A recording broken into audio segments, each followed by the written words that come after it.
OK, donc la chose par laquelle on pourrait commencer, c'est de constater qu'en matière de santé publique, les solutions pharmaceutiques, médicales sont évidemment extrêmement importantes.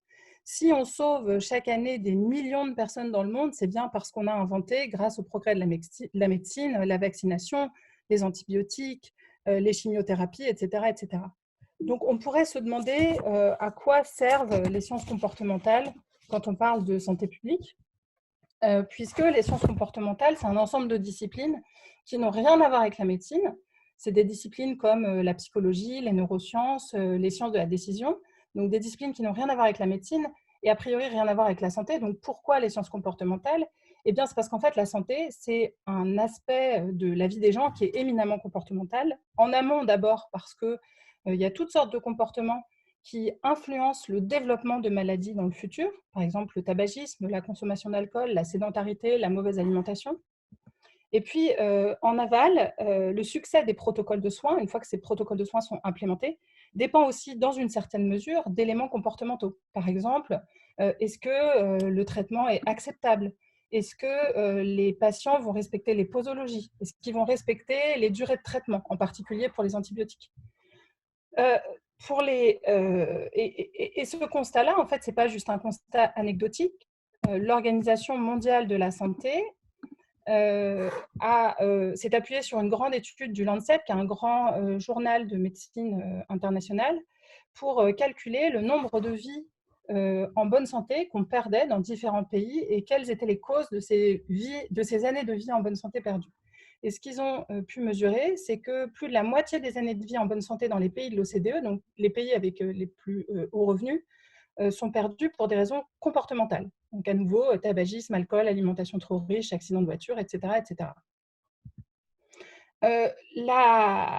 Pour les maladies transmissibles, donc là c'est ce qui nous préoccupe le plus actuellement, il y a aussi un élément comportemental. On pourrait penser de prime abord qu'il est moins important que les maladies qui sont causées très directement par le comportement des gens. Mais étant donné que les virus et les bactéries se transmettent très facilement par les mains, il y a un élément comportemental très fort. Et quand on parle des gestes barrières, se laver les mains, ne pas trop se toucher le visage, etc., ça semble assez futile par rapport à l'ampleur de l'épidémie. En réalité, actuellement, c'est la seule arme. Il n'y a pas de vaccin, il n'y a pas de traitement pour le moment. Donc, l'unique levier qui est à disposition des pouvoirs publics actuellement, c'est un levier comportemental. Donc, nous, ce qu'on pense, c'est que même lorsqu'on aura trouvé ces solutions médicales de prévention, par exemple les vaccins, à nouveau, il y aura un élément comportemental. On le sait puisque chaque année, la grippe en France fait en moyenne 10 000 morts et le taux de vaccination est extrêmement faible. Donc, à nouveau, il y aura un élément comportemental à chaque étape de cette crise. Donc, pourquoi est-ce qu'on pense que la crise du Covid est très pertinente pour les sciences comportementales, ou plutôt, il faudrait le formuler à l'inverse, pourquoi est-ce que les sciences comportementales sont pertinentes dans cette crise? D'abord, parce qu'il n'y a pas de vaccin ni de traitement. Ensuite, parce que la transmission du virus se fait souvent par les mains. Donc là, c'est bien le comportement des gens qui transportent le virus. La menace est invisible. Si le virus était très gros, il pourrait activer très facilement notre psychologie de détection des menaces, mais là, ce n'est pas le cas. Donc ça pose un problème pour la psychologie des gens qu'il faut essayer de résoudre. La situation est complexe et difficile à appréhender. C'est une situation qui est nouvelle et donc qui est incertaine et donc qui est mal connue, ce qui fait que les recommandations changent rapidement. Et donc, quand les recommandations changent rapidement, ce n'est pas très propice à ce que les citoyens aient confiance dans les autorités qui fournissent ces recommandations. Or, la stratégie sanitaire qu'on doit déployer aujourd'hui, elle requiert la coopération de tous et donc un fort degré de confiance dans les autorités. Donc, nous, on va se focaliser sur ce type de problème. Alors, ça ne signifie pas que l'ensemble des morts et des cas de Covid-19 sont causés par des problèmes comportementaux. Évidemment, il y a des problèmes structurels qui sont extrêmement importants. Des problèmes structurels tels que le manque de lits d'hôpitaux, le manque de masques, le manque de toutes sortes de choses. Et donc, on ne nie pas que ces problèmes structurels existent, mais nous, on n'est pas experts de ces problèmes structurels. Donc, dans le cadre de ce webinaire, on se focalise sur les problèmes comportementaux, ce qui ne signifie pas que les problèmes structurels n'existent pas, ni même qu'ils sont plus ou moins importants. C'est complètement un autre débat. Donc, nous, on se focalise sur les problèmes comportementaux en lien avec cette crise et on va essayer de vous proposer 3 grandes familles de recommandations qui prennent en compte ces problèmes. Ces recommandations, elles sont basées sur ce qu'on connaît, nous, de la littérature scientifique en sciences comportementales. Mais c'est une littérature qui, évidemment, ne porte pas directement sur le coronavirus. Donc, on s'inspire de travaux qui ont été produits en sciences comportementales pour d'autres domaines, par exemple la vaccination ou même d'autres domaines de l'action publique. Et on suggère des pistes qui s'inspirent de ces travaux scientifiques. Et donc, on va proposer 3 grandes familles de recommandations. La première, c'est qu'il faut que les messages soient le plus clairs possible. La deuxième, c'est qu'il faut favoriser la coopération. La troisième, c'est la confiance. Et enfin, après nos 3 interventions, Mariam Chamat et Stéphane Giraud, qui font partie de l'équipe sciences comportementales de la DITP, présenteront un peu mieux en pratique comment dans une administration tout ça se passe et quels sont les problèmes auxquels on est confronté, notamment avec l'exemple des EHPAD, puisque la DITP a été impliquée dans la gestion de la crise avec les EHPAD. À la fin de ces interventions, donc on va parler chacun 8 minutes. Et donc, encore une fois, pendant ces 8 minutes, vous pouvez poser des questions sur le chat et Camille les lit. Et ensuite, on fera une session questions-réponses jusqu'à la fin de la séance à 17h30. Donc, dans cette épidémie, donc je commence, c'est moi qui ai fait les 8 premières minutes. Donc, dans cette épidémie, on manipule de nombreux chiffres, la courbe de l'épidémie, le nombre de cas confirmés qui ne correspondent pas au nombre de cas tout court, le nombre de personnes en réanimation, le nombre de décès, les risques individuels d'attraper le virus, et si on l'attrape, de développer la maladie, le risque de propager la maladie, et enfin, l'évolution de tous ces chiffres dans le temps. Évidemment, ça nécessite une très bonne compréhension des statistiques et des mathématiques. Et c'est important, en fait, de comprendre la situation, non pas simplement par culture générale, mais parce que la compréhension de ces chiffres conditionne, dans une certaine mesure, le niveau d'adhésion aux recommandations sanitaires. Donc là, par exemple, c'est une image de supporters devant le Parc des Princes quelques jours avant l'annonce du confinement. Et quelques jours avant l'annonce du confinement, le gouvernement avait décidé que le match serait joué à huis clos. Et les supporters n'ont pas du tout compris cette décision. Et ils avaient plein de raisons de ne pas vouloir penser que c'était une bonne décision. Et donc, la conséquence, c'est qu'ils n'ont tout simplement pas respecté la recommandation et ils se sont massés à l'extérieur du stade, ce qui ne change absolument rien en termes de diffusion du virus. Donc, eux, ils estimaient que le risque était trop faible pour avoir à respecter la recommandation. Donc, une première solution pour ce type de problème, pour favoriser la compréhension des chiffres, c'est d'utiliser des supports visuels. En fait, il y a toute une littérature scientifique très importante en médecine qui vise à tester les meilleures manières d'aider les patients à prendre de bonnes décisions médicales. Donc, c'est crucial quand on fait signer un consentement éclairé aux patients de s'assurer que le consentement est éclairé et que donc ils ont compris les risques et les bénéfices de leur traitement. Et donc, ces recherches, elles montrent que les aides visuelles améliorent la compréhension des risques et l'adhésion aux traitements médicaux et que par ailleurs, elles sont bénéfiques, plus bénéfiques que d'autres formats d'information. Donc, par exemple, vous avez ici une aide visuelle qui a été testée dans plein de travaux différents et qui est particulièrement efficace et qui permet de comprendre que le traitement A est associé à une réduction des risques de 50% par rapport au traitement B. C'est une aide visuelle qui est dite transparente puisqu'il n'y a pas besoin d'avoir un bon niveau de mathématiques pour comprendre que le traitement A comporte moins de risques que le traitement B, et le risque ici est indiqué par les bonhommes là, qui sont rouges. Donc, c'est parfaitement transparent, il n'y a quasiment pas besoin d'explication.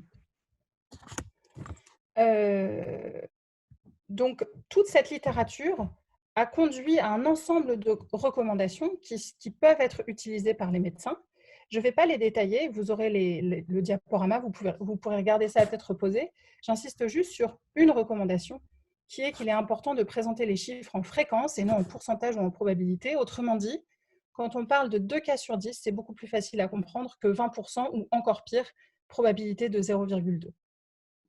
Donc, pour aller plus loin, vous pouvez consulter le tableau complet de ces auteurs-là et on donnera accès à ces ressources à la fin du webinaire. Donc, je vous montre très concrètement à quoi ça peut ressembler dans la crise du coronavirus. Ça, c'est une infographie qui est présentée par le gouvernement australien et qui explique pourquoi il est important de réduire ses interactions avec les autres. Donc, vous voyez une personne. Est-ce que vous voyez ma flèche quand je bouge ma flèche? Ok, cool. Donc, il y a une personne qui en infecte en moyenne 2,5 au bout de 5 jours. Et ces 2,5 personnes infectent d'autres personnes, etc., si bien que 30 jours plus tard, 406 personnes sont infectées. Si on réduit l'exposition de cette personne de 50%, au bout de 30 jours, seules 15 personnes sont infectées. Et si on réduit l'exposition de 75% de cette personne, alors au bout de 30 jours, seules 2,5 personnes sont infectées. Donc là, vous voyez que le gouvernement australien réutilise un peu ce mécanisme de tableau d'icônes pour essayer de donner du sens à des chiffres qui sont compliqués à comprendre. Ici, vous avez une autre façon de représenter les choses. Cette fois-ci, c'est fait par une médecin. Ici, c'est son nom, et en collaboration avec un graphiste. Donc, cette médecin, elle est assez célèbre maintenant sur Twitter parce qu'elle a fait des animations vraiment super pendant la crise. Donc, je vous montre un peu ce que ça donne. Ça, c'est vous. Ça, c'est une personne. Vous avez le choix entre être cette personne-là, qui contamine plein de monde à la fin, ou d'être cette personne qui a travaillé depuis chez elle, cette personne qui n'est pas allée à un barbecue, cette personne qui n'a pas voyagé, cette personne qui est restée à la maison, etc., etc. Donc, une autre aide visuelle qui permet de comprendre le rôle que joue chacun dans la transmission de la maladie.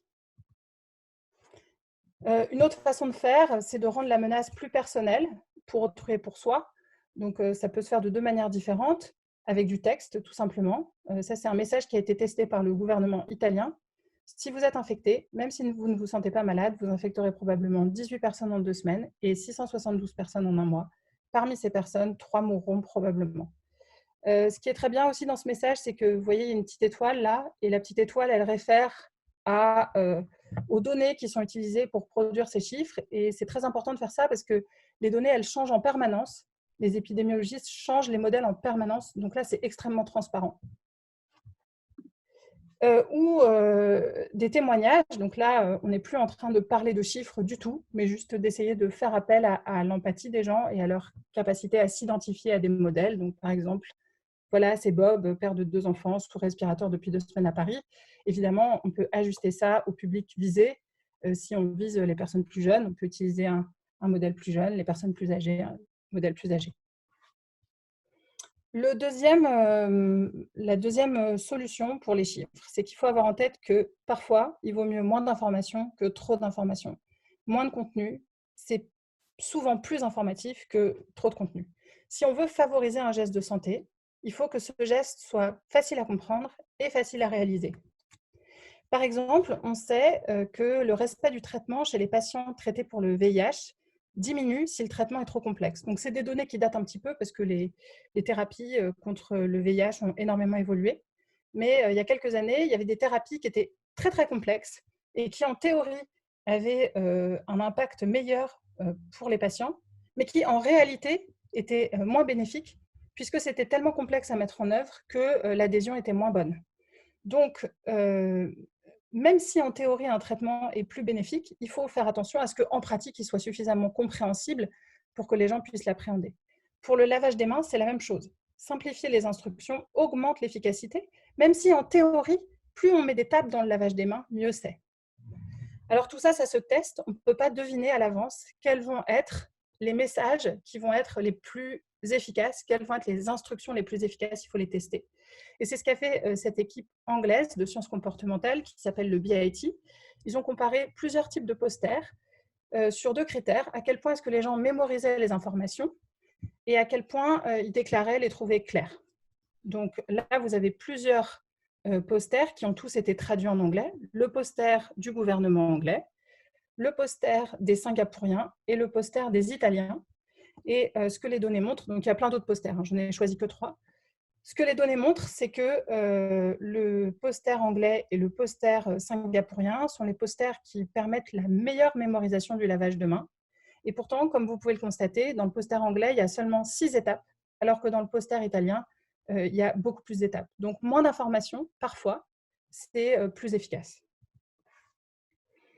Alors, il faut aussi réfléchir au contenu de cette information, et c'est important de fournir des informations spécifiques et non ambiguës, des informations qui finalement ne laissent pas place à l'interprétation. Pour 2 raisons. La première, c'est que c'est plus compréhensible, et la deuxième, c'est que ça communique mieux la norme sociale. On est tous d'accord sur ce qu'il doit faire, sur ce qu'il faut faire. Moins c'est ambigu, moins on peut s'arranger avec sa bonne conscience. Par exemple, il vaut mieux dire « ne laissez pas de vaisselle sale dans l'évier » plutôt que « veuillez nettoyer la cuisine ». Pourquoi? Parce que nettoyer la cuisine, c'est ambigu. On n'est pas tous d'accord sur ce qu'est une cuisine propre et une cuisine pas propre. De la même manière, il vaut mieux dire « manger au moins 5 fruits et légumes par jour » plutôt que « manger sainement ». Tout le monde n'est pas d'accord sur ce que ça signifie manger sainement. Alors que manger 5 fruits et légumes par jour, c'est parfaitement observable. On est tous d'accord sur ce que ça signifie.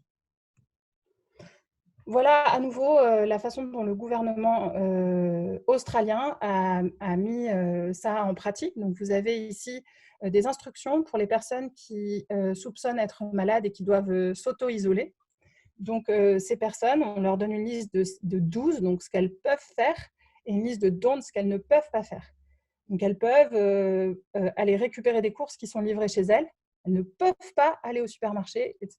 Elles peuvent faire un cours de yoga en ligne, mais elles ne peuvent pas aller faire du jogging à l'extérieur. Donc, vous voyez qu'ils n'hésitent vraiment pas à aller dans le détail très, très, très concret de ce qui est autorisé et pas autorisé.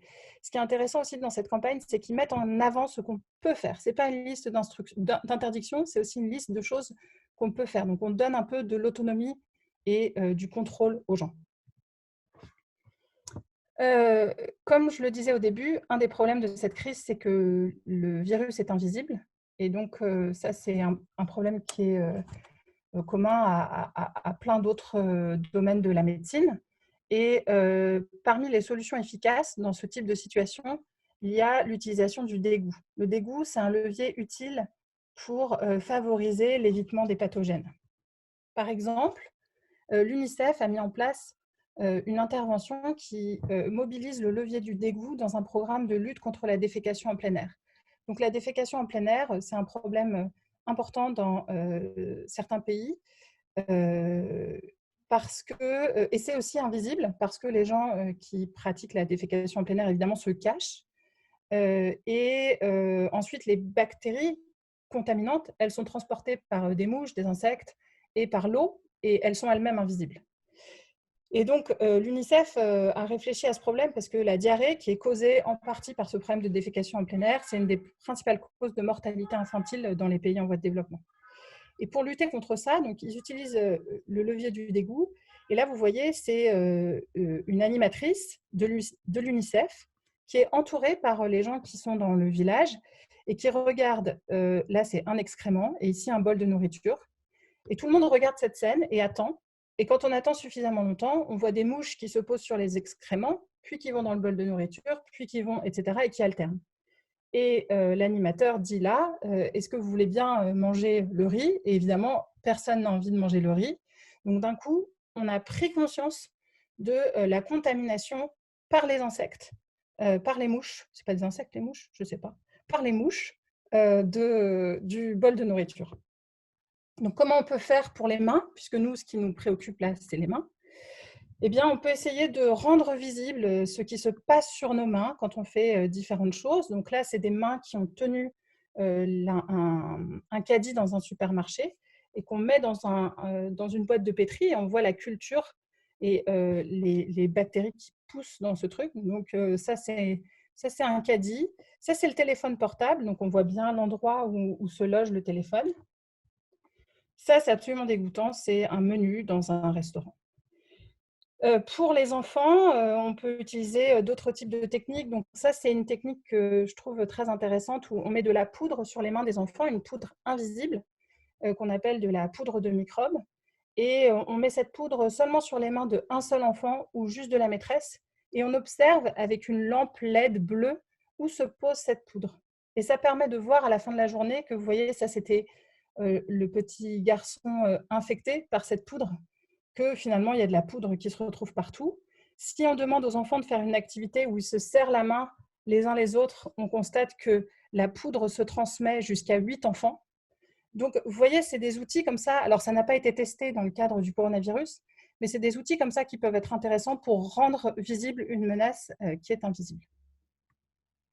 Voilà, donc je donne la parole à Nicolas qui va vous parler de coopération. J'arrête de partager mon écran et je me... Bonjour, et moi je vais partager mon écran.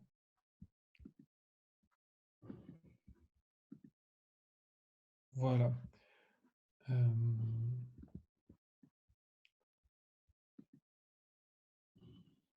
Voilà, donc j'espère que vous m'entendez. Donc mon intervention va se concentrer sur la coopération, puisque la coopération est centrale à plusieurs niveaux dans la crise du coronavirus. Euh, alors, D'abord, mon premier point, c'est qu'il faut faire appel au devoir, souvent plus qu'à l'intérêt égoïste. En effet, pour inciter les gens à agir face à un danger, on est souvent tenté d'invoquer la peur. Mais en fait, ce levier comportemental est limité. D'abord, le danger peut sembler lointain ou peu probable, et les individus peuvent sous-estimer le danger, etc. Et faire appel au devoir, ça peut, paradoxalement, être plus avantageux qu'à faire appel à l'évitement du danger. On le sait parce qu'il y a des études qui ont montré, par exemple, chez les soignants, que l'hygiène des mains des soignants augmente lorsque les consignes mettent l'accent sur la sécurité des patients. Par exemple, l'hygiène des mains empêche les patients d'attraper les maladies, mais pas lorsqu'elles mettent l'accent sur la sécurité personnelle. L'hygiène des mains vous empêche d'attraper les maladies. Ce second message, qui pourrait sembler être évidemment plus pertinent, est moins efficace que le premier message. Et on a le même problème avec le Covid-19, on a envie de dire le virus tue, protégez-vous. Et en fait, c'est un levier comportemental qui reste limité, parce que, encore une fois, le danger est souvent lointain, il est en Chine, il est en Italie, il est à la télévision. Les individus se sentent en bonne santé, et pour les plus jeunes, ils ne se sentent pas vraiment menacés. Et là encore, il y a des études qui ont été faites là, depuis le début de la crise qui montrent qui ont comparé différents types de messages. Donc, par exemple, le message de gauche qui met l'accent sur la sécurité personnelle, lavez-vous les mains pour ne pas attraper le virus, et le message de droite qui met l'accent sur la sécurité du public en général, lavez-vous les mains pour ne pas protéger le virus. Le message de droite est plus efficace que le message de gauche pour convaincre les gens de se laver les mains. Voilà, et une solution complémentaire, j'ai envie de dire, qui concerne particulièrement les jeunes, parce que d'une part, quand on est jeune, on se sent moins concerné par le coronavirus, et puis peut-être que aussi, on n'a pas spécialement envie de montrer qu'on a peur, qu'on est fragile, qu'on se sent fragile. Se laver les mains, se protéger, c'est pas forcément cool quand on a 15 ans, quand on a 20 ans. Et donc, un message qu'on pourrait essayer de faire passer, c'est le suivant, c'est-à-dire je ne fais pas ça pour moi. J'ai pas peur, je me sens pas fragile, mais j'ai conscience qu'il y a d'autres personnes qui sont fragiles, et moi, j'ai le devoir de ne pas propager le virus. Mon second point, c'est qu'il faut informer du niveau réel du respect des normes sociales. Pourquoi? Parce que la recherche a montré que les humains sont prêts à coopérer, et même à coopérer beaucoup, mais toujours conditionnellement au fait que les autres en fassent autant. Et évidemment, ça pose problème quand les individus ont le sentiment que les autres ne coopèrent pas. Dans ces cas-là, ils peuvent cesser de coopérer. Et c'est là il y a des solutions, et une des solutions les plus importantes, c'est d'informer du niveau réel du respect des normes sociales par les autres. Par exemple, il existe une grande méfiance autour de l'impôt au Royaume-Uni, en France aussi. La plupart des personnes paient leurs impôts, mais soupçonnent que les autres de chercher à tricher, ce qui peut les conduire à tricher aussi. Et donc, ce qu'une étude récente a fait, c'est d'informer les citoyens de la vraie norme autour de l'impôt, qui est que 9 personnes sur 10 paient leur impôt dans les délais. Et ça, donner cette seule information sur le comportement des autres, ça a réduit le nombre de paiements en retard. Dans le cas du Covid-19, le confinement peut poser un problème spécifique de coopération, parce qu'on n'a, par définition, pas les moyens de savoir si les autres respectent les règles. Les seules informations dont les citoyens disposent, c'est celles de la police qui partage le nombre d'infractions pour non-respect du confinement. Donc on a des informations sur le fait qu'il y a des gens qui trichent. Les efforts des personnes qui restent chez elles sont invisibles, elles sont confinées. Donc seules les personnes qui se déplacent sont visibles, et on ne peut pas savoir quelle est la part de celles qui trichent, celles qui l'y font par nécessité.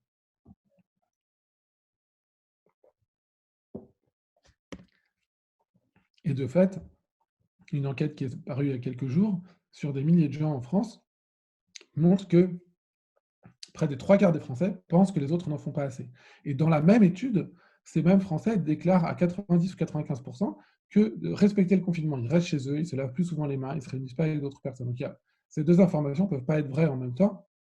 Et la réalité est probablement que la plupart des gens respectent le confinement, mais ont l'impression fausse que les autres ne respectent pas le confinement.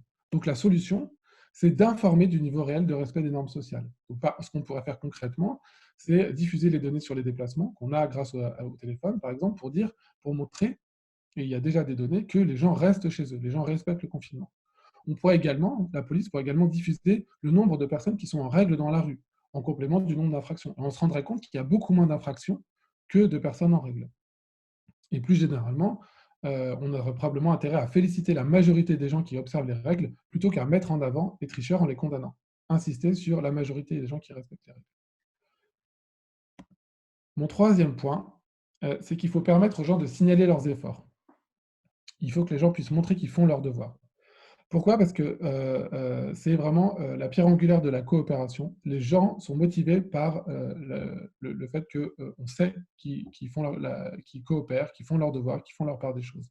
Il y a énormément d'études qui montrent que les gens sont plus susceptibles de réduire leur consommation d'électricité, d'utiliser un véhicule vert ou d'aller voter s'ils ont la possibilité de signaler aux autres ce qu'ils ont fait. Et il y a des études, même dans le domaine de la santé, par exemple, les gens sont plus susceptibles de donner leur sang s'ils ont le moyen de rendre public leurs dons grâce, par exemple, à un badge. Dans le cadre du Covid-19, encore une fois, on ne peut pas montrer qu'on fait son devoir. Si on le fait, on est confiné, donc on est invisible. Donc ce qu'on pourrait faire, c'est mettre à disposition de tous un ruban de sensibilisation, comme le ruban rouge contre le sida, qui donnerait à chacun la possibilité de signaler sa solidarité et sa volonté de respecter le confinement et les gestes barrières de la manière la plus stricte possible. Donc le ruban bleu, par exemple, qui est déjà associé au syndrome de détresse respiratoire aiguë, qui est une des complications les plus graves du Covid-19, pourrait par exemple être adopté. Et on pourrait l'associer à un message mettant en avant la norme sociale visée. Par exemple, je fais ma part, je ne sors qu'une fois par jour. Ou après le déconfinement, je fais ma part, je reste à distance. Ce type de signaux aurait deux bénéfices. Il permettrait d'une part à chacun de s'engager fortement sur un niveau élevé de confinement, en ayant l'assurance que ce n'est pas vain, que le niveau d'engagement est connu et reconnu. Et ça rejoint mon point précédent, il permettrait aux citoyens de s'assurer que les autres s'engagent en rendant observable l'adhésion au confinement et le respect des gestes barrières. Mon dernier point, c'est que les efforts doivent être répartis équitablement. Pourquoi? Parce que les études montrent également que le meilleur prédicteur d'acceptabilité d'une politique publique, c'est la justice perçue. Par exemple, la taxe carbone et en général les politiques climatiques sont mieux acceptées si les riches payent une plus grande partie du coût de la réforme et si les revenus générés par les éventuelles taxes sont redistribués aux plus pauvres et aux plus vulnérables. Et ça, c'est évidemment pertinent dans la crise qu'on est en train de vivre, puisque il y a une espèce de fracture sociale entre, d'une part, les cols bleus qui travaillent et qui prennent des risques, et les cols blancs qui sont protégés par le télétravail. Donc, il est urgent de donner le sentiment que l'effort est aussi porté par les cadres.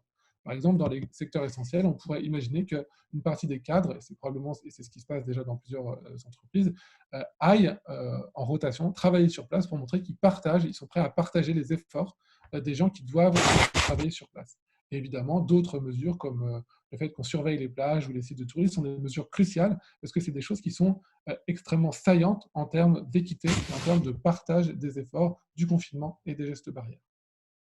Voilà, je vais m'arrêter là et on reviendra là-dessus peut-être au moment des questions. Je vais laisser la parole à Hugo Mercier, si j'arrive à arrêter mon partage de...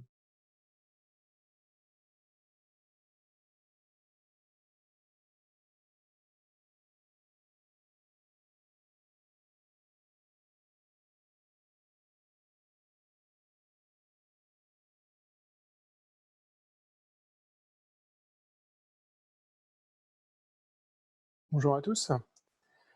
Donc là, je reprends la laine. Merci Nicolas. Donc moi, je vais vous parler de confiance et d'abord de défiance, de méfiance. Donc, par exemple, quand juste avant que Katrina n'arrive à la Nouvelle-Orléans, il y avait bien sûr des messages d'alerte qui avaient visé à faire évacuer la population.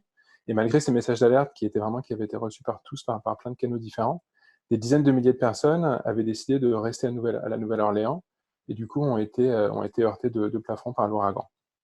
Donc ça, c'est quelque chose qu'on retrouve dans toutes les situations de crise, dans lesquelles, contrairement à ce qu'on pourrait croire, en fait, plutôt que les gens ne surréagissent et ne réagissent trop fort et ne paniquent, en fait, on a une bonne partie de la population qui ne réagit pas, une partie encore plus importante de la population qui ne réagit pas assez. Donc, même si, comme le disait Nicolas, le fait de faire peur aux gens n'est pas nécessairement suffisant, il faut aussi quand même induire une certaine inquiétude, une inquiétude qui est donc égale à la force du phénomène qui arrive. Donc en effet, dans le cas du coronavirus, on avait des bonnes raisons de craindre qu'on allait faire face à un phénomène d'ampleur, d'une grande ampleur. Et donc ce sont des informations qu'il ne faut pas cacher, il ne faut pas essayer de cacher ça aux gens, il ne faut pas craindre une réaction plus forte que ce qui serait nécessaire. Et au contraire, il faut plutôt s'inquiéter d'une réaction qui ne serait pas assez forte. Par ailleurs, on sait que les informations négatives, du type, en effet, il va y avoir pas mal de morts et pas mal de personnes affectées, sont plus intéressantes à transmettre, sont peut-être même plus facilement acceptées. Et donc, si l'objectif est de communiquer un message, donc c'est plus facile de le faire si on a un message qui est plus juste, mais quitte à ce qu'il soit plus effrayant. Et par ailleurs, bien sûr, si on communique un message qui est, même s'il est relativement potentiellement effrayant pour certains, si le message est vrai, eh bien, ça nous permet aussi de garder la population, plutôt que de communiquer un message par trop rassurant, et ensuite, dans les semaines qui viennent, les gens se rendent compte que finalement, ce message était faux. Alors cela dit, le fait de générer cette inquiétude, cette anxiété, peut aussi avoir des effets délétères. Donc si les gens se sentent simplement inquiets et qu'ils ne savent pas quoi faire, ils se retrouvent dans une situation qui est extrêmement désagréable. Comme on le sait tous, quand on fait face à un danger, mais qu'on n'a pas le sentiment de pouvoir agir, c'est extrêmement anxiogène et désagréable. Donc ce qu'il faut faire à chaque fois qu'on insiste sur le danger présent, sur l'importance du danger, c'est de fournir également aux gens des moyens d'agir. Donc ça, c'est des choses qui ont déjà été soulignées par Coralie en particulier, pour éviter justement ce sentiment d'impuissance. Et donc ça, on l'a vu dans le cas actuel, avec l'explication que la plupart des gens ont le pouvoir eux-mêmes d'aplanir la courbe, que les gens peuvent donc changer leurs habitudes, les gens peuvent porter des masques, les gens peuvent arrêter de se serrer la main, les gens peuvent pratiquer la distanciation sociale, les gens peuvent donner du sang. Donc le fait de fournir aux gens des moyens concrets et efficaces pour aider permet donc à la fois de transmettre un message qui ne cache pas la gravité de la situation, tout en évitant que cette anxiété ne devienne particulièrement délétère. Le deuxième point que je veux faire, c'est qu'il est important de tirer parti de la confiance que les citoyens ont dans la science. Donc on sait que dans la plupart des pays occidentaux, en tout cas, il y a une défiance assez généralisée vis-à-vis de certaines institutions. Donc il y a une défiance généralisée, en particulier vis-à-vis des politiciens. Donc là, je ne sais pas si vous arrivez à voir, mais dans ce sondage, c'était des Européens, mais on a exactement le même pattern en France. Les personnes à qui on fait le moins confiance sont les politiciens. Et à l'inverse, les personnes les institutions auxquelles on fait le plus confiance sont dans ce cas les scientifiques et la science. Et donc, il est important de s'appuyer autant que possible sur le consensus scientifique lorsqu'un tel consensus existe. Donc, par exemple, plusieurs études ont montré que si on informe les gens sur l'existence d'un consensus scientifique, donc par exemple dans le domaine des vaccins ou dans le domaine du réchauffement climatique, cela fait évoluer leurs attitudes. Donc, des gens à qui on dit par exemple que 90% des scientifiques pensent que les vaccins sont sûrs, vont avoir tendance en effet à penser que les vaccins sont plus sûrs et à développer des attitudes plus positives vis-à-vis de la vaccination en général. Au-delà des scientifiques, on sait aussi que les citoyens s'appuient sur d'autres figures d'autorité, sur d'autres personnes pour former leurs opinions. Donc ça peut être des amis, des gens qu'ils connaissent, des gens avec qui ils font confiance, des gens qu'ils savent être mieux informés qu'eux. Ça peut aussi être ce qu'on appelle maintenant des influenceurs ou des leaders d'opinion. Donc ça peut être des gens qui viennent des membres de communautés religieuses, ça peut être des gens qui sont des leaders dans le domaine des jeux vidéo, dans n'importe quel domaine. Et certaines études suggèrent que le fait de s'appuyer sur ces influenceurs peut avoir des effets positifs, dans le sens où leurs messages ont plus de chances d'être relayés que des messages qui sont diffusés par des personnes lambda. Donc par exemple, dans le cas du coronavirus, On sait qu'en Finlande, le gouvernement a vraiment essayé de faire un effort pour taper justement dans ces influenceurs pour relayer leurs messages. En France, on a des personnes comme Squeezie, qui est un YouTuber, enfin, le YouTuber le plus suivi en France, qui a fait lui aussi son message pour promouvoir la distanciation sociale et d'autres mesures à suivre. Donc du Vietnam nous est venu le Coronavirus Safety Dance. Donc c'est une petite vidéo qu'on peut enregistrer sur TikTok. Je vais... J'ai le son, vous avez malheureusement pas le son. Et qui a l'avantage d'être à la fois, donc c'est très facile, c'est catchy, donc cette vidéo est beaucoup diffusée, et elle est également recréée par d'autres gens, donc les gens s'approprient le message, ce qui est souhaité dans ce cas-là. Et le dernier point que je veux faire, c'est que même si on en entend pas mal parler dans les médias, en fait, le problème des fake news est probablement surévalué, dans le sens où au final, on n'a qu'une toute petite minorité de la population qui est typiquement exposée aux fake news, que la plupart de ces fake news sont inoffensives, que les fake news les plus graves vont concerner des thérapies, des thérapies qui sont potentiellement délétères, et que même quand c'est le cas, en fait, on a finalement très peu de gens, c'est pas négligeable, mais on a quand même très peu de gens qui vont suivre ces thérapies et qui vont avoir des effets secondaires. Donc c'est quelque chose qu'il ne faut pas négliger complètement, mais ce n'est pas le problème principal. Le problème principal, à l'inverse, c'est que, donc, comme je le disais, c'est que les messages vrais et venus de sources respectables, comme les médias normaux ou les hommes politiques, ont tendance à être par trop ignorés et par trop rejetés.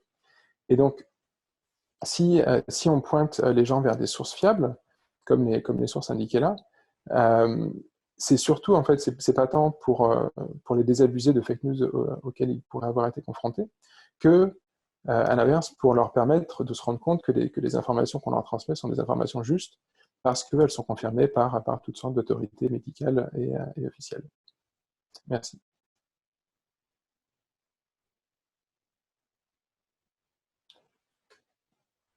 Mariam? Stéphane? Stéphane? C'est Stéphane qui doit démuter sa caméra, il me semble. Bonjour, on m'entend? On m'entend. Oui, on t'entend, mais on te voit pas. Ah, peut-être c'est normal, mais on te voit pas. On ne me voit pas parce que la lumière n'est pas bonne.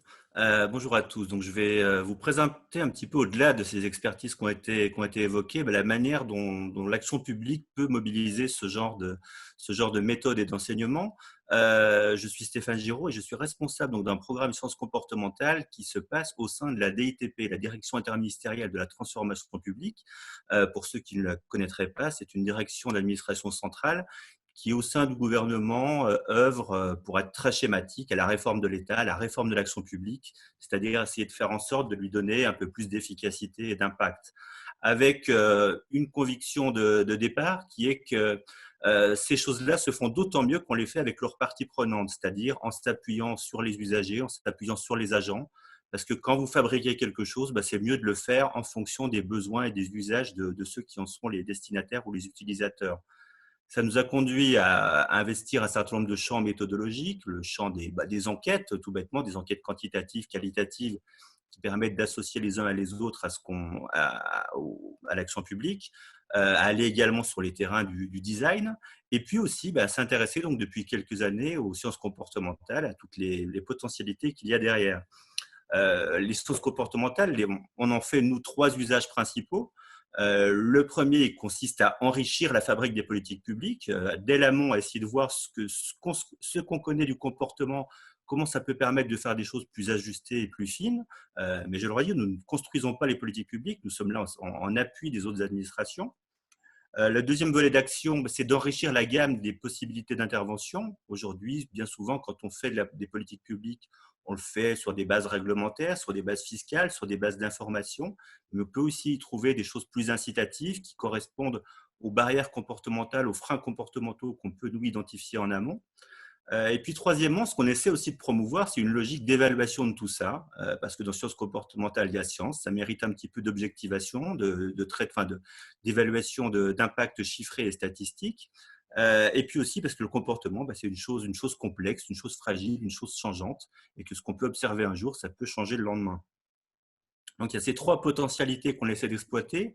Et on le fait dans 3 directions. La première, c'est dans le cadre de partenariats avec les administrations de tous ordres, des administrations centrales avec lesquelles on travaille sur des projets complexes qui vont de l'observation des phénomènes comportementaux auxquels elles sont confrontées jusqu'à la mise en place de solutions et au test de ces solutions. Notre deuxième axe d'intervention, il a trait à la simplification administrative. Quand vous faites des sciences comportementales, en étant très, très schématique, vous vous intéressez aux déterminants des décisions des individus.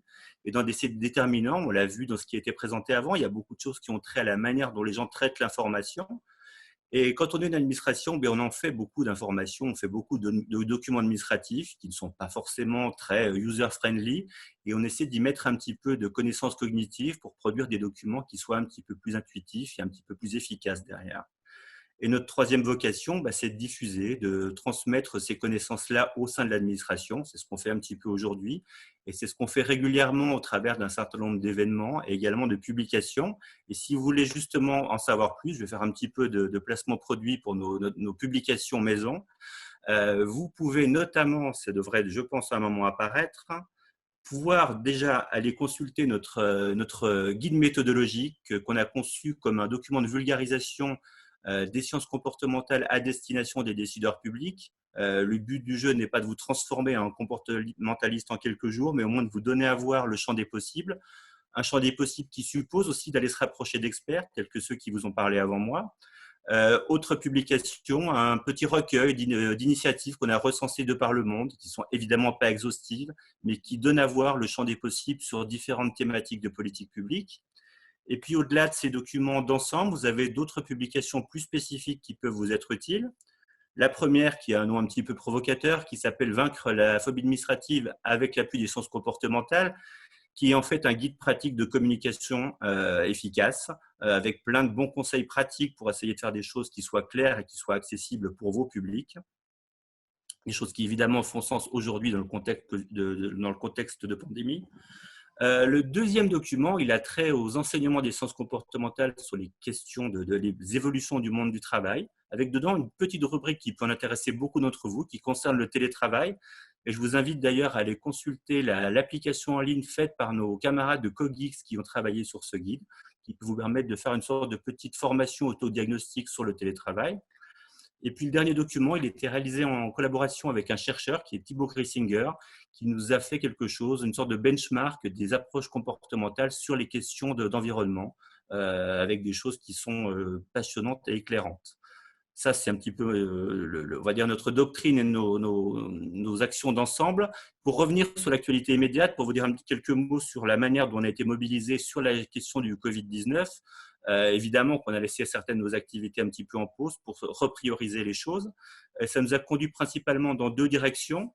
D'une part, en appui à des services du gouvernement qui font de la communication dans ce contexte. Alors, ce n'est pas notre rôle premier, mais évidemment que tout ce qu'on fait a à voir avec la cognition humaine, donc avec la manière dont les gens comprennent et traitent l'information.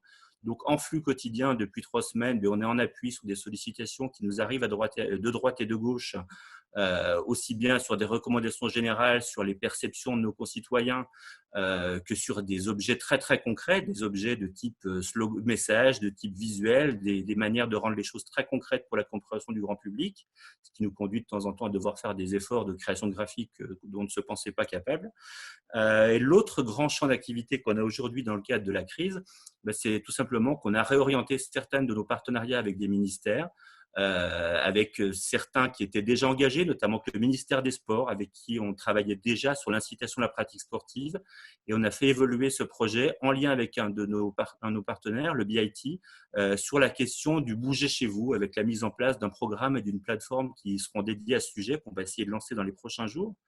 Un autre exemple de réorientation de projet, c'est ce qu'on fait avec la DGCCRF, l'administration qui est en charge de la protection du consommateur, avec qui on avait déjà engagé des choses qui avaient trait à la prévention de la fraude en ligne et qu'on a réorienté plus spécifiquement sur les fraudes liées au coronavirus, les faux masques, les faux gels, des choses comme ça.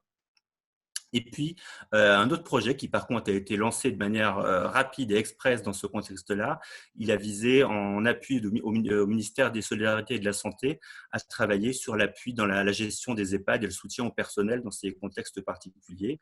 Je vais laisser ma camarade Marianne vous raconter ça un peu plus en détail. Tout à fait. Donc, je ne sais pas si on m'entend. Juste avant que je commence sur ma partie, vous dire que toutes les informations que Stéphane a données sont sur le site web. On vous enverra le PowerPoint, mais aussi les liens avec des guides que Stéphane a présentés. Donc, pour terminer cette intervention, ce webinaire d'aujourd'hui, moi, j'aimerais juste vous faire des retours d'expérience pratiques sur deux aspects. D'une part, vous donner un petit peu des exemples concrets de ce qui a été mis en œuvre concrètement par le gouvernement. Hugo, si tu peux retourner en arrière, oui, parfait. Donc, ce qui a été mis en œuvre par le gouvernement, donc Coralie, Nicolas et Hugo ont parlé d'un certain nombre d'insights comportementaux qui seraient intéressants à mettre en place. On a eu pas mal d'exemples internationaux, mais il y a aussi plein d'exemples français. Et Stéphane l'a dit, on a aussi été mobilisés sur ce sujet. Donc, pour vous donner des exemples, aujourd'hui, il y a une très bonne pratique qui est de mettre un site web de référence. Il y en a évidemment plusieurs sur le coronavirus, mais il y a un site web gouvernemental de référence, gouvernement.fr info coronavirus, qui centralise une grande partie des informations qui sont nécessaires et utiles pour les citoyens. Alors, vous allez aussi voir, si vous allez sur le site web, qu'il y a 3 versions de ce site web, donc en français, en anglais et en FALC, c'est-à-dire le langage facile à lire et à comprendre, pour rendre l'information plus accessible aux personnes qui sont peut-être en difficulté. Il y a aussi une partie de questions-réponses qui permet de vraiment mieux naviguer, parce qu'il y a une information extrêmement riche, extrêmement diverse, et donc travailler sur comment est-ce qu'on peut naviguer dans la complexité. Sur la prochaine slide, Hugo, on peut voir aussi les infographies. Donc, c'est un travail qui est améliorable et qui est en train d'être amélioré en continu, évidemment, mais les infographies, et Coralie en a touché quelques mots, sont extrêmement utiles dans ces phases parce qu'il y a, comme je disais, une information très, très riche et il faut essayer de la rendre la plus digeste possible et permettre aux personnes de vraiment savoir dans quel cas, quel comportement adopter. Donc ça, c'est une compétence qui aujourd'hui, en tout cas de mon point de vue, est une des compétences les plus importantes, les plus nécessaires, la visualisation de données, essayer de comprendre visuellement d'une vue d'œil comment naviguer dans l'information. Donc, je vous invite à aller sur le site web pour les découvrir parce qu'il y a vraiment énormément de choses qui ont été faites qui sont extrêmement utiles. Sur la prochaine slide, on voit aussi d'autres initiatives qui ont été mises en place, de faire des feedbacks réguliers aux citoyens. Donc, pour ceux qui ne savent pas, il y a un WhatsApp dédié, donc un bot avec un numéro gouvernement. Donc, ça aussi, vous pouvez trouver ce numéro sur le site web gouvernement.fr qui permet d'avoir des informations sur la manière de se protéger ou la manière de s'organiser pendant les confinements et plusieurs autres informations qui arrivent en feedback régulier. Il y a aussi sur le site web une mise à jour interactive et régulière de la situation. Donc, tous les jours, on a des informations sur le nombre de cas, où est-ce que ça se propage. Et cette information, elle est rassurante à avoir de manière continue. On peut aussi avoir des notifications pour ne pas être aussi submergé d'informations, parce que ça aussi, c'est un des problèmes aujourd'hui. Évidemment, la bonne pratique d'avoir des allocutions régulières qui mettent à jour les citoyens. Donc ça, c'est pour revenir un petit peu sur certaines bonnes pratiques qui ont été déjà mises en place. Il y en a d'autres, évidemment, mais j'ai que quelques minutes. Donc là, je vais juste terminer par un retour de terrain sur une mission qu'on a pu mener avec l'Agence régionale de santé de Nouvelle-Aquitaine. Donc, c'est une mission qu'on a menée aussi avec le ministère de la Santé. Et c'est un travail qui a consisté à essayer de comprendre, d'avoir des bonnes pratiques dans les EHPAD pour pouvoir les propager pour pouvoir les partager avec d'autres EHPAD qui sont en situation de difficulté. Les EHPAD, pour ceux qui ne savent pas ce que c'est les établissements d'hébergement pour personnes âgées dépendantes. Et c'est particulièrement enrichissant de faire un travail avec les EHPAD parce que premièrement, c'est des institutions qui sont particulièrement touchées par la crise puisqu'il y a des personnes âgées. C'est un modèle très riche en leçons de gestion sous incertitude extrême. Et j'ai aujourd'hui voulu partager avec vous 4 leçons parce qu'elles sont, je trouve, assez intéressantes et elles montrent l'écart qu'on peut avoir parfois entre théorie et pratique. Donc le premier aspect, c'est sur la communication. Donc on l'a déjà dit au cours de ce webinaire et nous, on le recommande très souvent de communiquer moins d'informations parce que la surcharge de communication peut parfois être contre-productive.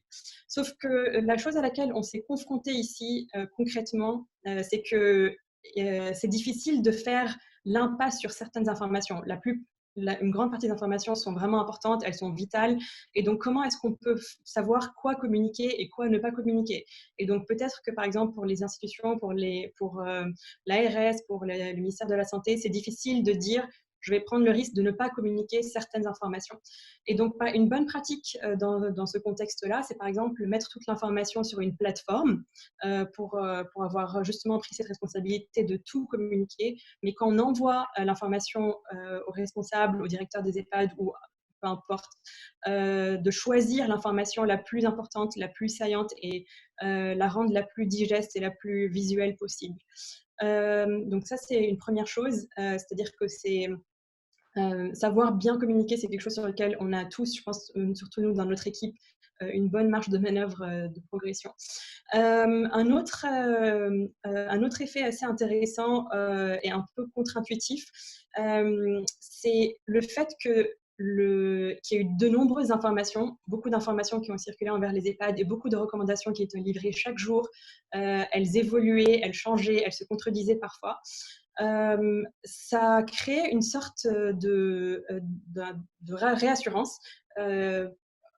En quelque sorte, le fait de voir autant d'incertitudes au niveau national peut donner l'impression que de toute façon c'est incertain et il y a un manque de gestion ou c'est un petit peu compliqué partout. Donc c'est pas très grave si dans mon EHPAD ou dans mon institution les choses sont pas totalement sous contrôle. Ce que j'essaye de dire par là, c'est que parfois on peut confondre incertitude et manque de gestion. Et donc pour résoudre ce problème, il faut être, je pense, très transparent sur l'incertitude, l'assumer, expliquer le fait que c'est pas parce que les informations changent tous les jours que c'est en quelque sorte le chaos. Au contraire, c'est juste parce que les informations, on découvre tous les jours un peu plus à propos du virus et c'est pas de l'incompétence, c'est de la mise à jour par rapport aux données qui nous arrivent. Et donc justement, travailler beaucoup sur cette gestion de l'incertitude et accepter l'incertitude, c'est quelque chose qui est important, on trouve. Ensuite, 2 derniers points, donc la fatigue cognitive et l'habituation. Il y a eu, comme je disais, énormément d'informations qui ont été communiquées. Évidemment dans des très bonnes intentions et pensant bien faire, mais ça peut mener à une fatigue cognitive et cette fatigue et cette habituation aux informations, en plus de la fatigue physique que peuvent subir parfois certains soignants, peut impacter la prise de décision. Et donc, ça peut mener à des relâchements de vigilance, par exemple, après des longues heures de travail. Donc, une bonne pratique qu'on a pu bonne en tout cas à nos yeux, pratique qu'on a pu recommander, c'est de désigner des référents ultra vigilants par jour. Donc, ça peut permettre d'avoir une personne qui est extrêmement vigilante à toutes les consignes, par exemple, une journée, pour que les autres se reposent un petit peu. Et faire comme ça des rotations qui peuvent permettre d'enlever un petit peu cet aspect de fatigue. Et pour terminer, je reviendrai sur un point qu'a mentionné Nicolas, qui est que différents groupes de personnes sont exposés à différents échantillons de ce qui se passe aujourd'hui. Et par exemple, typiquement dans le cas des EHPAD, et ça peut aussi se généraliser pour les soignants dans les hôpitaux, etc., ces soignants sont beaucoup plus exposés aux dangers, aux risques. Ils voient concrètement devant eux tous les jours des personnes malades, des personnes en train de perdre la vie. Et donc, il peut y avoir, alors que nous, par exemple, dans la société civile, on est beaucoup moins exposés à ce genre de choses. Et donc, il peut y avoir des perceptions totalement différentes de la réalité qui créent parfois des tensions entre ces différents types de profils. C'est la même chose que ce que disait Nicolas, quand on sort, on est exposé seulement aux gens qui sont dehors, on ne voit pas toutes les personnes qui sont confinées chez elles. Et donc, ces différentes expositions à différents échantillons de ce qui se passe sont importantes à garder en tête et de parler plus souvent de ce qu'on ne voit pas pour essayer de pallier à ces différences de perception. Voilà, il y a énormément d'autres leçons qu'on a pu tirer de ce projet, mais aussi de plein d'autres projets qu'on a pu mener. Mais je vais laisser ça pour les questions. Et donc, pour terminer, j'aimerais juste dire que cette situation est nouvelle pour tout le monde. Elle est nouvelle pour nous, même si on peut s'appuyer sur des recherches en sciences comportementales qui ont pu être menées par des chercheurs comme Coralie, Nicolas, Hugo, par plein d'autres chercheurs, et qui sont testées. Elles sont parfois testées dans des conditions qui ne sont pas les mêmes que celles qu'on vit aujourd'hui. Donc, on reste quand même humble par rapport aux connaissances qu'on a. On sait qu'elles sont limitées et on fait juste de notre mieux avec les meilleures connaissances qu'on a à notre disposition. Donc, je vais m'arrêter ici. Je vais aussi vous dire que les slides, mais aussi les documents qu'on a discutés vont être partagés. Le webinaire aussi est enregistré, donc vous pouvez le partager plus tard ou le revisionner. Et on a aussi créé une sorte de checklist qui résume, qui synthétise la plupart des points importants qu'on a mentionnés. On va aussi l'insérer dans le PowerPoint pour que vous ayez une vue globale de tout ce qu'on a dit. Et je laisse maintenant la place aux questions. Merci beaucoup.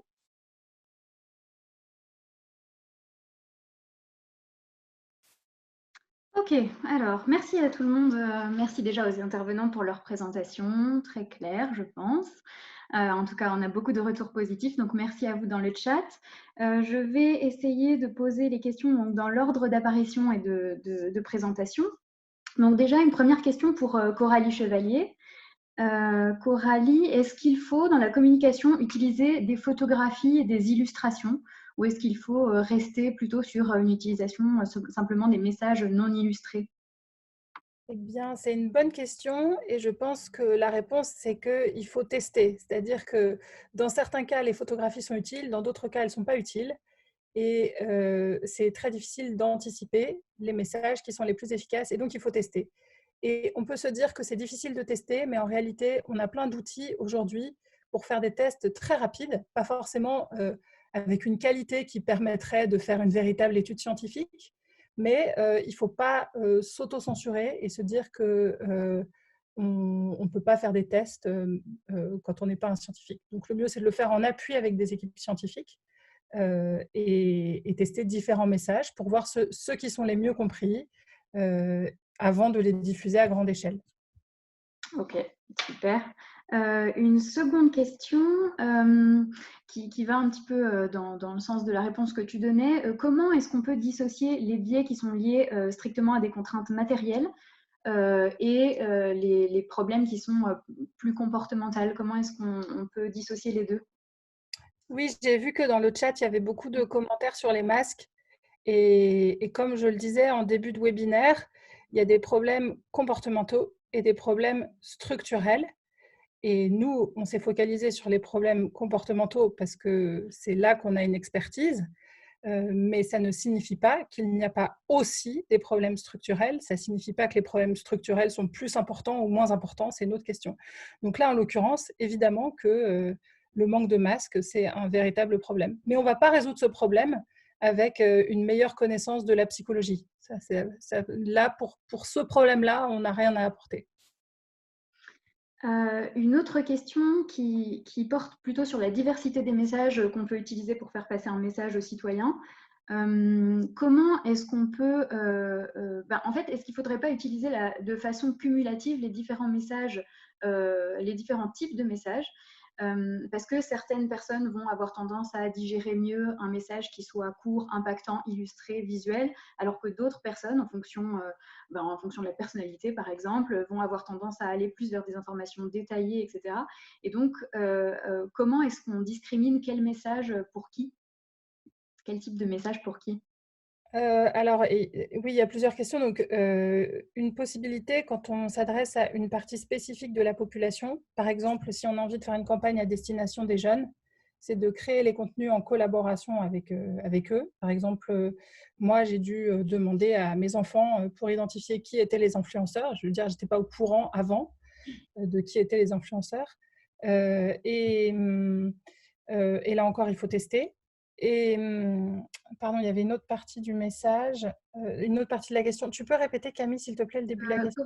Comment savoir en fait quel type de message pour quel type de… Tu as répondu à la question.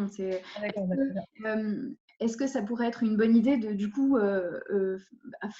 formuler un même message avec différents types de messages ou alors ouais. Oui, ce que je voulais dire aussi, c'est que donc il y a deux possibilités. Soit on sait à qui on s'adresse, et à ce moment-là, c'est intéressant de créer le contenu avec la population à qui on s'adresse. Soit on ne sait pas à l'avance, et à ce moment-là, c'est bien d'avoir une diversité de contenus parce que effectivement, différentes personnes vont réagir à différents contenus. Par exemple, on sait que le cadrage des messages, donc est-ce que c'est un cadrage positif où on montre ce qu'il y a à gagner à avoir un tel comportement, ça fait réagir certaines personnes, et d'autres vont réagir au cadrage négatif, c'est-à-dire qu'est-ce qu'il y a à perdre à ne pas avoir ce comportement. Et donc, en l'absence d'informations supplémentaires, l'idéal, c'est d'avoir les deux types de messages. Comme ça, tout le monde peut y trouver son compte. Et de même pour les aides visuelles, il y a certaines personnes qui bénéficient des aides visuelles et d'autres personnes qui bénéficient simplement de chiffres, qui préfèrent avoir l'information 2 cas sur 10 plutôt que 2 bonhommes rouges à côté de 8 bonhommes verts. Donc, il faut avoir une diversité de messages. Ok. Et une dernière question pour toi, Coralie.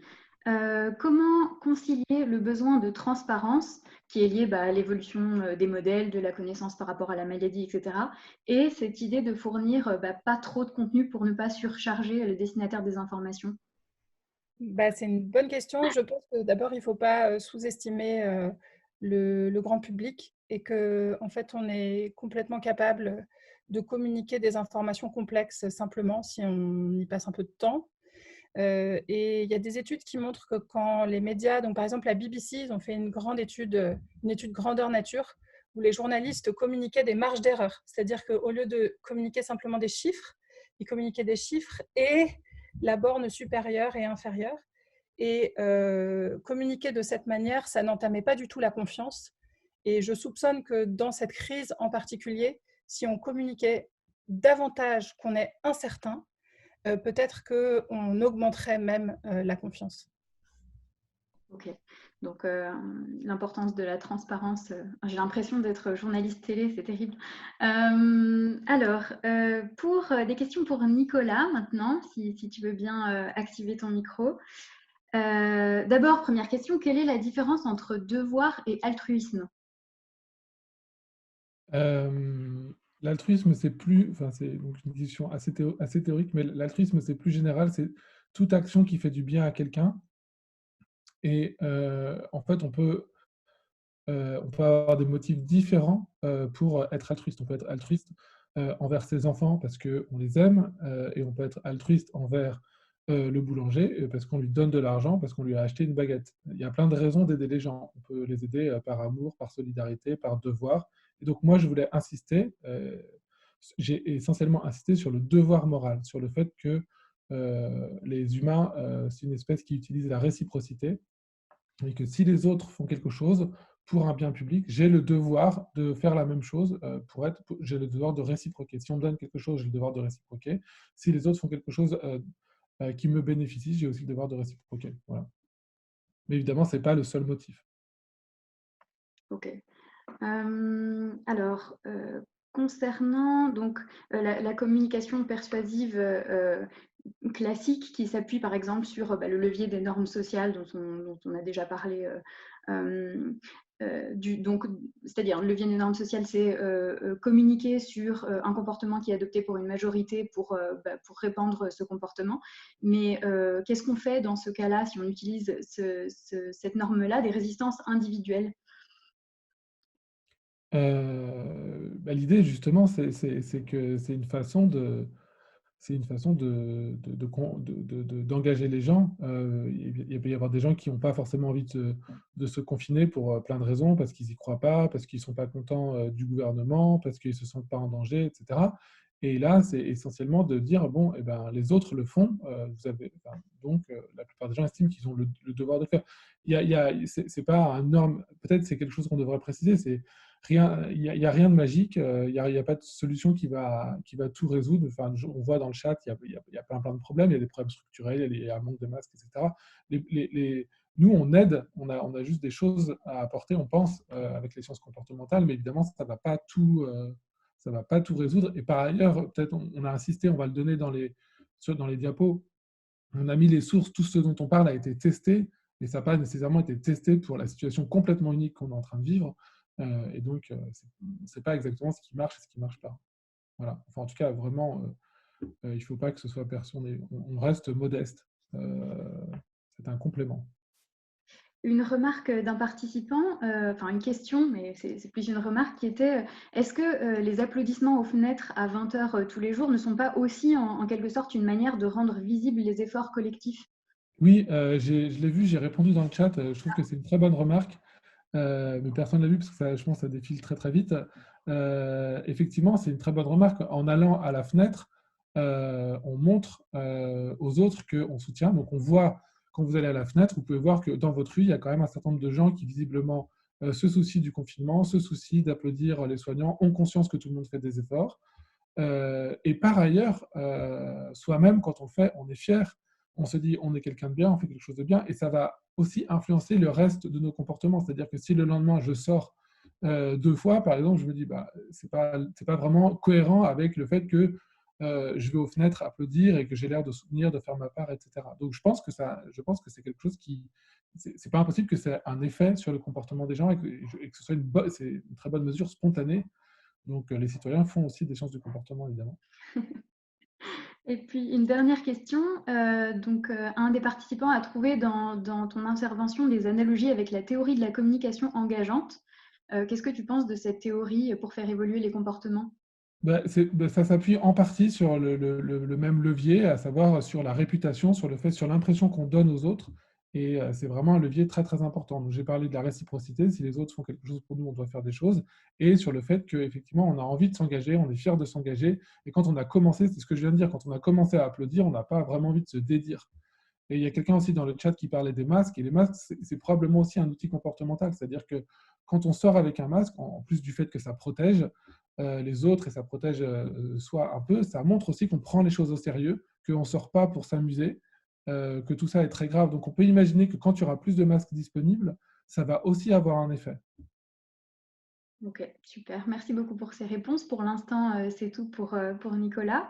J'appelle Monsieur Hugo, Monsieur Hugo Mercier, si tu veux bien. Ouais, super.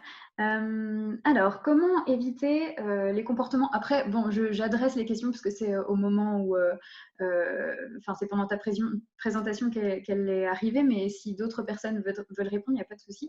Comment éviter les comportements qui conduisent à des pénuries donc matérielles, alimentaires, paracétamol, masques, gel hydroalcoolique, etc. Est-ce qu'on peut utiliser des messages de peur ou est-ce que c'est pas une bonne idée?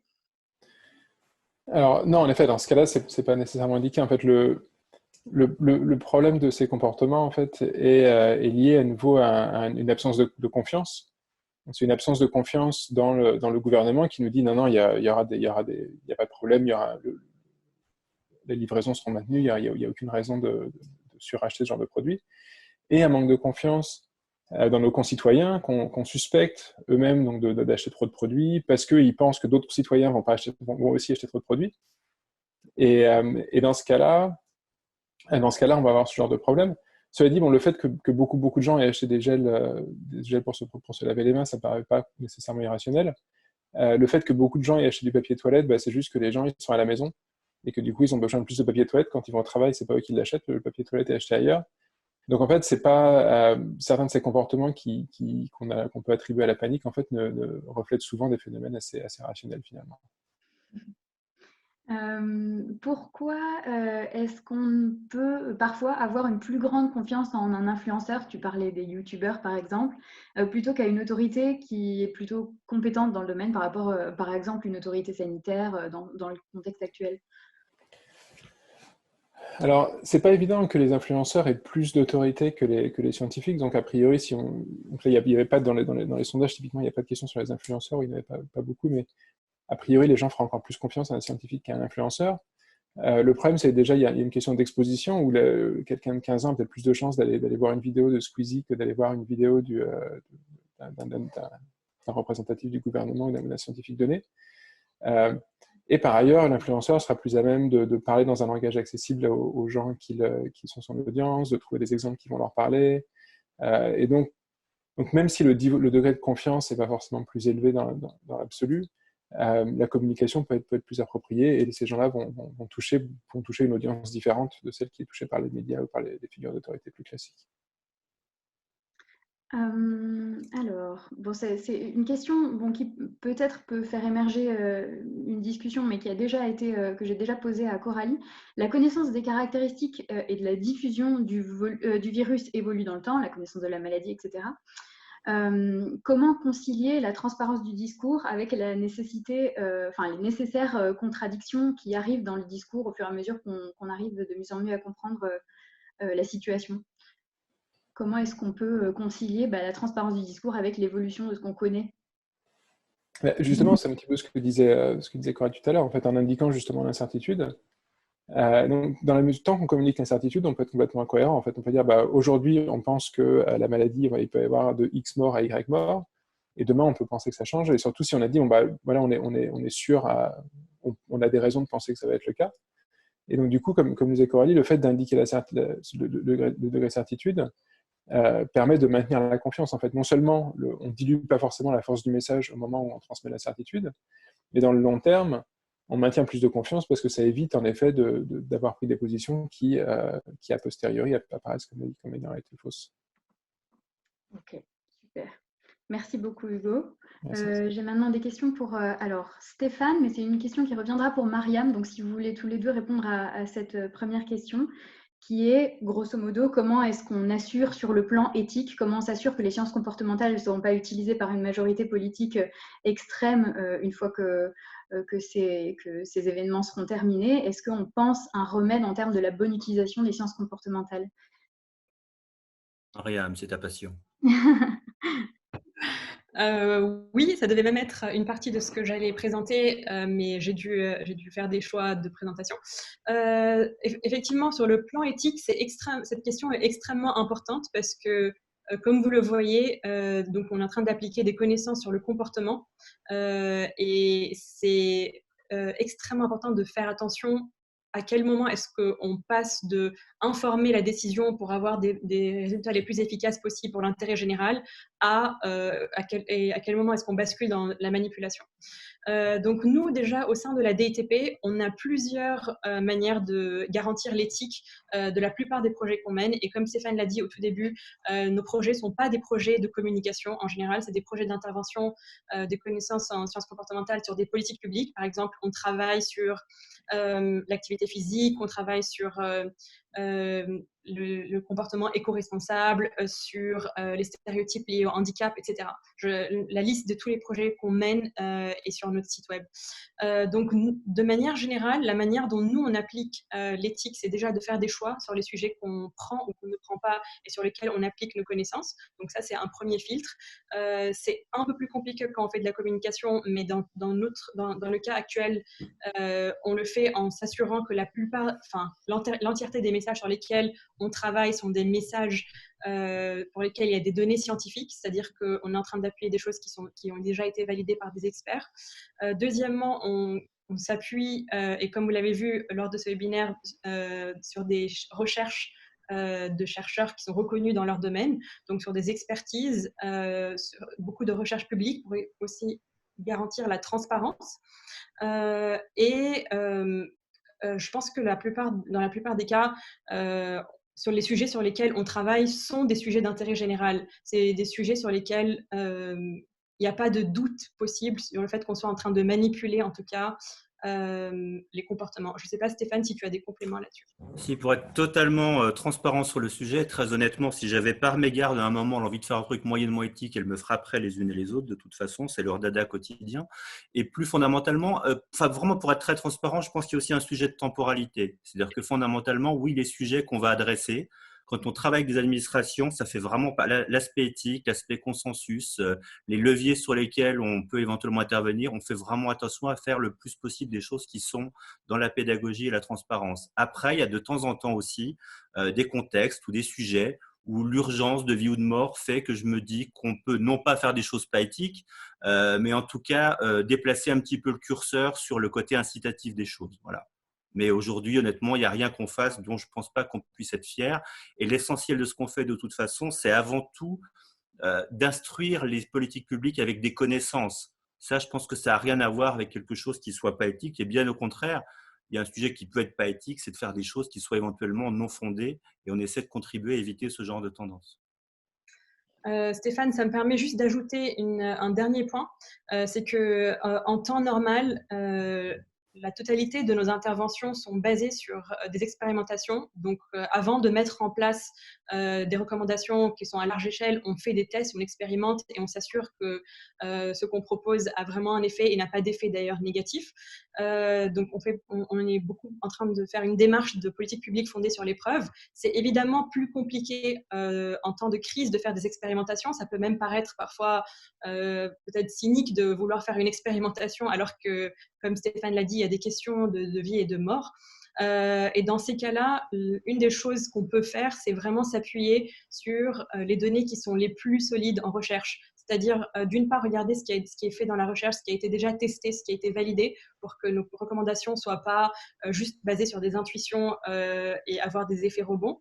Et aussi s'inspirer, s'inspirer, c'est peut-être pas le bon mot ici, mais regarder ce qui s'est passé dans d'autres crises. Par exemple, la gestion de l'Ebola ou la gestion d'autres crises comme ça. Quels sont les enseignements qu'on a tirés? Et c'est le maximum qu'on peut faire dans ce contexte en termes de se fonder vraiment sur la preuve. Mariam, je profite du fait que tu abordes ce sujet pour te poser une question qui est un petit peu reliée, qui est est-ce que tu as ou est-ce que vous avez des exemples d'institutions françaises ou étrangères qui ont été plutôt exemplaires sur la communication? En tout cas, est-ce qu'il y a des bons exemples, des bons élèves en termes de communication, par exemple sur la crise Covid-19 ou sur d'autres crises sanitaires? La crise du Covid-19, je pense qu'on le saura plus tard. C'est ça, sur la crise du Covid-19, c'est assez compliqué, même si on a évidemment des collègues qui travaillent dans différents pays, que ce soit en Angleterre, en Australie, aux États-Unis ou en Italie, par exemple. On peut s'inspirer évidemment de bonnes pratiques. Par exemple, j'ai assisté à des webinaires qui ont été organisés en Inde, mais aussi au UK et aux États-Unis. Et évidemment, il y a des laboratoires qui ont fait des recherches très, très rapides, flash, sur essayer de tester des messages. Donc, c'est ça l'avantage aussi de pouvoir s'appuyer sur des expertises de recherche. Les chercheurs ont la possibilité de nous fournir avec des données qui ont été testées et solides. Je pense par exemple à un laboratoire spécifique aux États-Unis, à Harvard, qui a pu tester des messages portant plus sur la morale ou pas. En Australie, il y a eu, comme Coralie l'a montré, pas mal d'exemples de très bonnes pratiques avec des posters très actionnables, dire aux gens exactement ce qu'il faut faire dans le moindre détail. Il y en a énormément, en fait, maintenant que j'y pense. Ce qu'on peut essayer de faire, c'est peut-être mettre une slide en plus de référence dans nos PowerPoint avec certains exemples d'institutions qui ont vraiment fait des communications exemplaires. Après, comme Stéphane l'a dit, c'est compliqué aussi en temps de crise de pouvoir faire du sourcing de ce type, mais de manière générale, si ce sujet des sciences comportementales vous intéresse, il y a évidemment des organisations internationales, par exemple à l'OCDE, pour ceux qui s'intéressent pour avoir une approche très globale, que ce soit sur l'éthique ou sur l'approche comportementale, il y a un toolkit, le BASIC, B-A-S-I-C, un toolkit qui est très intéressant puisqu'il montre les différentes manières d'appliquer les sciences comportementales de manière éthique aux politiques publiques. Et d'ailleurs, il est possible qu'un webinaire soit organisé par l'OCDE, et dans ce cas-là, vous aurez aussi une autre liste d'institutions qui travaillent sur ces sujets. Merci beaucoup, Mariam. Je reviendrai vers toi avec quelques petites autres questions. Mais une dernière question à Stéphane. Quels impacts en matière comportementale pour l'après-Covid-19 quels enseignements on peut voir poindre le bout de leur nez pour l'après-crise? en termes de montée en puissance éventuellement de nos méthodes, par exemple, ou, Par exemple, de nos méthodes, de ce type de méthode. Non, très honnêtement, aujourd'hui, on a beaucoup de sollicitations. On en avait déjà avant, mais là, ça a monté. Après, le but du jeu n'est pas d'être hégémoniste. Hein. Notre affaire, c'est d'essayer de sensibiliser les décideurs publics à la complexité du réel. Ça suppose de faire un petit peu plus d'interdisciplinarité. Ça suppose pour nous de pouvoir nous asseoir sur des expertises telles que celles qui ont pris la parole aujourd'hui. Très honnêtement, j'espère qu'on peut… enfin, je parle vraiment de l'aspect comportemental, parce que je ne suis pas porte-parole du gouvernement, je n'ai pas vocation à m'exprimer sur le fond des politiques publiques concernées, mais au moins sur ce volet-là, je pense qu'on peut franchir un cap en matière de prise de conscience des nécessités, des impératifs et des potentialités de ce genre de méthode. Voilà. Ok, super. Mariam, une question pour toi, mais tout le monde peut compléter, hein, n'hésitez pas à compléter les propos les uns des autres. Si la DITP avait à charge de créer l'attestation de déplacement dérogatoire, comment l'aurait-elle designé? Alors ça, c'est une question particulièrement pertinente pour moi, parce que, alors, on n'a pas forcément été impliqué dans le design, évidemment, de cette attestation, mais on a été impliqué dans un projet qui consistait à protéger les personnes qui se faisaient arnaquer par des ventes de fausses attestations à des prix très, très élevés. Et donc, je pense que, enfin, une première intuition pour répondre à cette question, c'est que si cette attestation avait été seulement valable à l'écriture libre, c'est-à-dire pas un document qu'on imprime mais qu'on écrit à la main, ça aurait probablement enlevé cet aspect, cette possibilité d'arnaque en fait, mais ça aurait aussi augmenté le coût de friction, c'est-à-dire qu'on va devoir écrire un paragraphe assez long pour sortir, donc ça peut aussi limiter les sorties qui sont inutiles. Après, évidemment, ça peut avoir un côté un petit peu agaçant si à chaque fois on doit écrire de A à Z tout ce qu'on est en train de… Enfin, tout le paragraphe qu'il faut écrire. Donc, je pense que personnellement, si je devais le refaire, j'aurais peut-être, premièrement, allégé le texte pour que la personne puisse l'écrire à main libre pour éviter de se faire arnaquer. Mais aussi, j'aurais peut-être ajouté un engagement au départ, un plus grand engagement, c'est-à-dire écrire aux personnes de manière… que les personnes s'engagent à écrire de manière explicite que je suis conscient qu'en sortant, je prends le risque d'infecter d'autres personnes, etc.